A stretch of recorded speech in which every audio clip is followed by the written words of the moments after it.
जब कोई इंसान कोई गुनाह करता है तो लोग उसे ये बोलते हैं कि ऊपर जाके अपने गुनाह का हिसाब देना पड़ेगा, और कुछ लोग तो ये बोलते हैं कि अगले जन्म में इसके साथ भी ऐसा ही होगा। लेकिन सच ये नहीं है।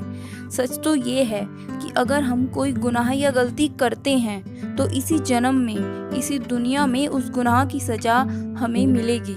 अगर आपके साथ किसी ने कुछ गलत किया है और आप चाह कर भी उसका कुछ नहीं बिगाड़ पाए तो सब्र रखिए। उसने जो भी आपके साथ किया है उसे वो सब कुछ वापस ज़रूर मिलेगा, और वो भी उस वक्त जब उसमें ये दुख सहने की हिम्मत तक नहीं होगी और आप ये सब कुछ अपनी आंखों से देखोगे। बड़े बड़े रईस अपने नाम और शोहरत के गुमान में बड़े से बड़े गुनाह करते आए हैं, क्योंकि उनके दिमाग में ये गलतफहमी होती है कि वो इस मुकाम पर हैं जहां उनका कुछ भी नहीं बिगाड़ा जा सकता।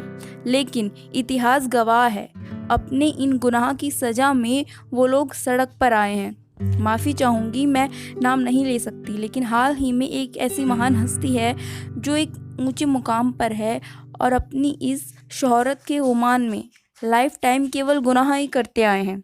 आप में से कुछ लोग समझ गए होंगे कि मैं किसकी बात कर रही हूँ, और जो लोग समझ गए हैं वो कमेंट बॉक्स में उनका नाम ज़रूर लिखिएगा। तो चलिए बात करते हैं उस महान हस्ती की जिसने अपने जीवन में बहुत बड़ी बड़ी गलतियाँ की हैं, लेकिन कभी भी उसे सज़ा नहीं मिली अपने उन गुनाहों की। और फिर हुआ ये कि उसे एक ऐसा दर्द मिला जो उसके बर्दाश्त के बाहर था, और ऐसी तकलीफ़ मिली जो वो सहन तक नहीं कर पाया। आपको जानकर हैरानी होगी कि उसे ये सज़ा किसी इंसान या किसी कोर्ट कचहरी ने नहीं दी, बल्कि उसने दी जिसके सामने हम हर तरफ से हार मानकर इंसाफ के लिए गुहार लगाते हैं। ईश्वर, जिसके रूप तो कई हैं लेकिन अस्तित्व एक ही है, वो कभी अपने बंदे को निराश नहीं करता। मेरा यकीन है उस कहावत में कि भगवान के यहाँ देर है लेकिन अंधेर नहीं है। और मैं आपको बताना ज़रूर चाहूँगी कि मुझे इन बातों पर यकीन कैसे हुआ। अभी 4-5 महीने की बात है। हमारी गली में एक फैमिली रहती थी। उस फैमिली में एक लड़का था जो बहुत स्मार्ट और गुड लुकिंग था, लेकिन उसका सिर्फ चेहरा सुंदर था, मन बहुत ही काला था। हर रोज़ चौक पर बैठकर आने जाने वाली लड़कियों को छेड़ना, परेशान करना उसका डेली का काम था। और एक बार तो उसने हद ही कर दी। रात के अंधेरे में एक लड़की को गली से जाते हुए देख उसका पीछा किया और सुनसान जगह पाकर लड़की को ज़बरदस्ती एक टूटे हुए घर में घसीट कर ले गया।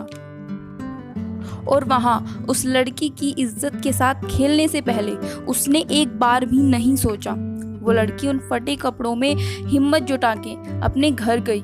उसके पापा ने जब उस लड़की को इस हाल में देखा तो उनको ये सदमा बर्दाश्त नहीं हुआ और हार्ट अटैक से उनकी मौत हो गई। पिता की मौत के बाद उस लड़की ने इंसाफ के लिए पुलिस चौकी के चक्कर लगाने शुरू कर दिए, लेकिन इन सब से वो ये समझ गई थी कि ऐसा करने से इंसाफ मिले या ना मिले, लेकिन बदनामी ज़रूर मिलेगी। और वो अपनी माँ और छोटे भाई के साथ ये शहर ही छोड़ गई। और वो लड़का जिसने उस बेचारी की सारी खुशियाँ छीनी थी, वो मज़े से लड़कियों को छेड़ने के काम पर लगा रहा और किसी नए शिकार की तलाश में लगा रहा।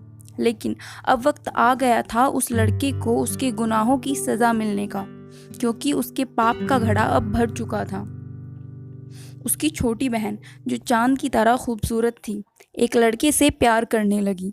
वो आए दिन सबके सोने के बाद अपने बॉयफ्रेंड को घर बुला लिया करती थी। और फिर हो गया वही गुनाह जो लड़की की ज़िंदगी बर्बाद कर देता है। जब लड़की को पता लगा कि उसका प्यार अब उसके पेट में पल रहा है तो उसने ये बात अपने बॉयफ्रेंड को बताई, लेकिन उसके बॉयफ्रेंड ने साफ इनकार कर दिया, ये मानने से कि ये बच्चा उसका है, और उस लड़की पर 10 तरह के लांछन लगा दिए। समय बीतता गया और किया गया गुनाह अब दिखने लगा था। लड़की का ये हाल देखकर माता पिता बेहाल हो गए और कोसने लगे भगवान को कि उन्हें किस गुनाह की सजा दी है। अब उनको ये तो नहीं पता था कि ये सजा उनके कलंकित बेटे के गुनाह की मिल रही है।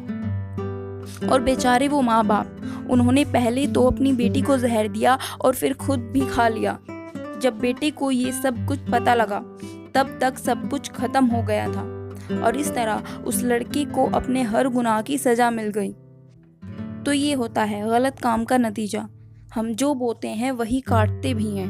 अच्छी तरह आप समझ गए होंगे कि किसी भी गलती को, किसी भी गुनाह को करने से पहले इंसान को 10 बार सोचना चाहिए। फ्रेंड्स, आई थिंक आपको मेरी लाइन्स, ये स्टोरी बहुत ज़्यादा पसंद आई होगी और ये एक सच्ची कहानी है, तो इससे प्लीज़ ज़रूर सीख लीजिएगा और इस तरह की वीडियो के लिए हमारे चैनल को सब्सक्राइब कर लीजिए। Thank you so much.